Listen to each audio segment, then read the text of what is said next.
Welcome to our channel. If you want to share Netflix with family or friends without giving them your password, follow these step-by-step instructions to use profiles and maintain account security. Step 1. Open the Netflix app or website and log into your account.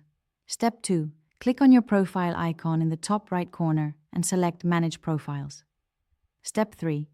Click Add Profile to create a new profile for the person you want to share access with. Step 4. Enter a name for the profile and choose whether it should be a kid's profile or a standard profile. Step 5. Click Save to create the new profile. It will now appear on the Netflix account selection screen. Step 6.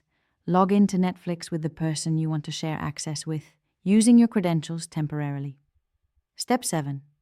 Once they have logged in and selected their profile, change your Netflix password immediately to secure your account. Step 8. The person can continue using Netflix through their profile without needing your password again. Each profile has its own viewing history and recommendations. Don't forget to like this video and subscribe to our channel.